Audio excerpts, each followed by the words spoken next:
వ్రతశాల ఇది నా యేసు నివసించశాల. దేవునికి స్తోత్రములు కలుగునుగాక, దేవునికి మహిమ కలుగునుగాక. సర్వశక్తివంతుడైనటువంటి దేవాతి దేవుడు మనలందరినీ ప్రేమించి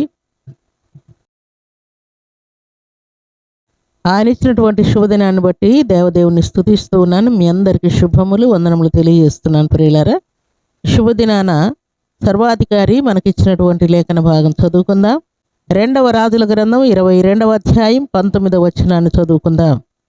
ఇశ్రాయేలుల దేవుడైన యెహోవా సెలవిచ్చినదేమనగా, ఈ స్థలము పాడగుననియు దాని కాపురస్తులు దూషణాస్పదులగుదురనియు నేను చెప్పిన మాటలను నీవు ఆలకించి మెత్తని మనసు కలిగి యెహోవా సన్నిధిని దీనత్వము ధరించి నీ బట్టలు చింపుకొని నా సన్నిధిని కన్నీళ్లు రాల్చితివి గనుక నీవు చేయు మనవిని నేను అంగీకరించి ఉన్నాను.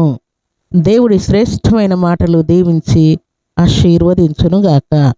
సర్వశక్తిమంతుడైనటువంటి దేవాతి దేవుడు దేవుని సన్నిధిలో చేరినటువంటి దేవుని ప్రియబిడలమైన మనకు ఈ చక్కని మాట పలుకుతూ ఉన్నాడు. ప్రియులారా, ఏంటంటే నిజంగా దేవుని సన్నిధిలో చేరి దేవుని యొక్క ఆజ్ఞానుసారంగా జీవిస్తున్నటువంటి మనందరి జీవితాలకు దేవుడు ఓ చక్కని ఆజ్ఞను ఇస్తూ ఉన్నాడు. ప్రియులారా, ఒక చక్కని శుభవచనాన్ని దేవుడు మనకిస్తూ ఉన్నాడు.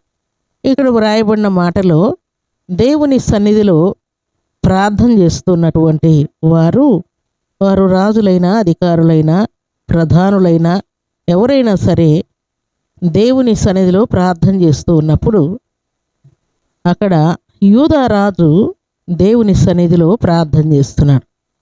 ఈ స్థలం పాడగుననియు దాని కాపురస్తుల దూషణాస్పదుల గుదురని దేవుడు సెలవిచ్చిన మాట విని ఆయన చాలా దుఃఖంతో నిండిపోయి ఏం చేస్తూ ఉన్నాడని వ్రాయబడి ఉన్నది అని అంటే, యెహోవా సన్నిధిలో చేరి దీనత్వం కలిగి బట్టలు చింపుకొని కన్నీటితో, దేవా నీవు తప్ప మాకు దిక్కెవరున్నారయ్యా, మా ప్రార్థన వినేవారెవరున్నారు, ఈ కష్టం నుండి తప్పించేవారెవరున్నారు, ఆదుకునే దేవుడు ఎవరున్నారు, ఇహలోకంలో మేము రాజులను అధికారులను ప్రధానులను పెద్దలను ఎవరిని నమ్మలేదయ్యా, నీ మీద ఆశ పెట్టుకొని ఉన్నాను, నీవే కనికరించు, దూషణ పాలు కాకుండా కాపాడు, తర్వాత ఈ స్థలం పాడు కాకుండా కాపాడు, నీ ప్రజలు నష్టం కాకుండా కాపాడు, మరణకరమైన శాపం నుండి తప్పించు అని కన్నీటితో ఈయన వేడుకుంటూ ఉన్నాడు. ప్రియులారా, ఈ కన్నీటి ప్రార్థన దేవుడు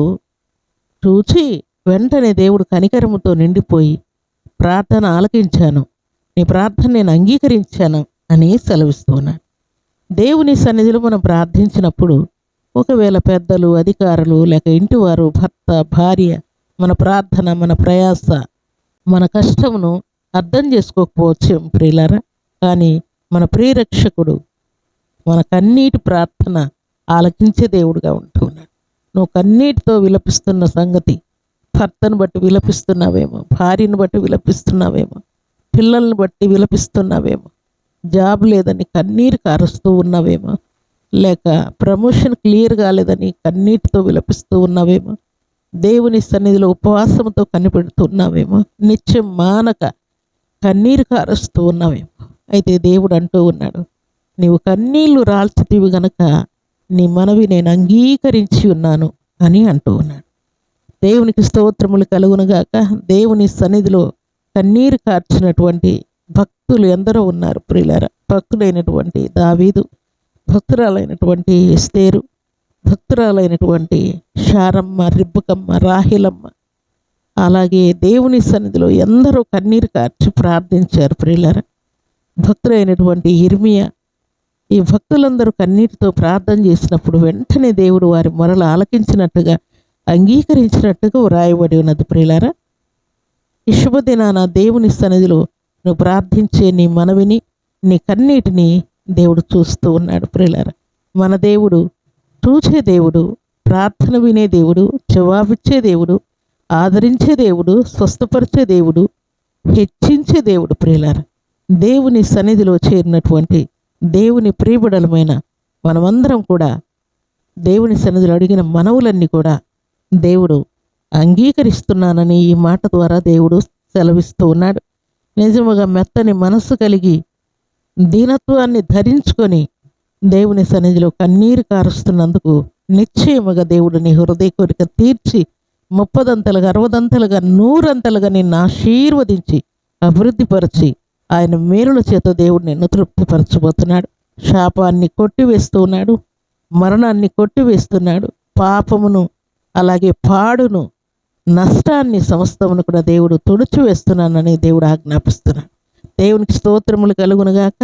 దేవుని సన్నిధిలో చేరినటువంటి దేవుని ప్రియబిడలమైన మనందరి జీవితాల్లో దేవుడు ఈ శ్రేష్టమైనటువంటి వాక్కును అనుగ్రహిస్తూ ఉన్నాడు. దేవుని సన్నిధిలో చేరిన మనందరి ప్రార్థన దేవుడు ఆలకించునుగాక, కన్నీటిని తుడిచివేయునుగాక, సకల సంతోషం సమాధానం అనుగ్రహించునుగాక. అలాంటి కృపా భాగ్యం సర్వశక్తిమంతుడైనటువంటి దేవాది దేవుడు సర్వసమృద్ధిగా మనందరికీ అనుగ్రహించి ఆశీర్వదించునుగాక. ఆమేన్. ప్రార్థన చేసుకుందాం. భూమి ఆకాశములను కలుగు చేసిన మా తండ్రి, కృతజ్ఞతలయ్యా. మీ నామాన్ని కీర్తిస్తూ ఉన్నాను, కనపరుస్తూ ఉన్నాను, హెచ్చిస్తూ ఉన్నాను, పూజిస్తున్నాను తండ్రి.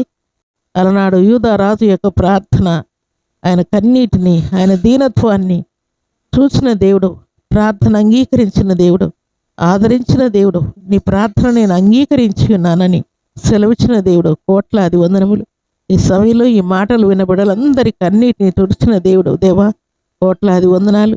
వారి దీనత్వాన్ని మీరు చూస్తున్న దేవుడు, వారి మెత్తని మనస్సును ఎరిగి ఉన్న దేవుడు మీరే దేవా. మీకు కృతజ్ఞత స్తుతి స్తోత్రములు చెల్లించుకుంటూ పరిశుద్ధమైన మీ సన్నిధిలో చేరి ఈ మాటలు విన్న బిడ్డలందరినీ మీ కృపలో ఆదరించి మీ శాంతితో సమాధానంతో సంతోషంతో మీ బిడ్డలు నింపుతూ మహిమ పొందమని ప్రార్థిస్తూ శ్రేష్టమైన శక్తి గల మీ నామానికి స్తుతులు చెల్లిస్తూ ఈ సాయంకాలపు దీవెనలు ఆశీర్వాదములు శుభములు సర్వసమృద్ధిగా మీ బిడ్డలందరికీ అనుగ్రహించమని, వారి కొరతలన్నీ తీర్చమని, వ్యాధి బాధలు కొట్టివేయమని, రాకపోకల్లో తోడుంచమని, శుభం క్షేమం దయచేయమని, ఈ రాత్రి మంచి నిద్రను మనశ్శాంతిని ఇవ్వమని యేసుక్రీస్తు అతి పరిశుద్ధమైన నాములు స్తుతించి ప్రార్థించి అడిగి వేడుకుంటున్నాము తండ్రి.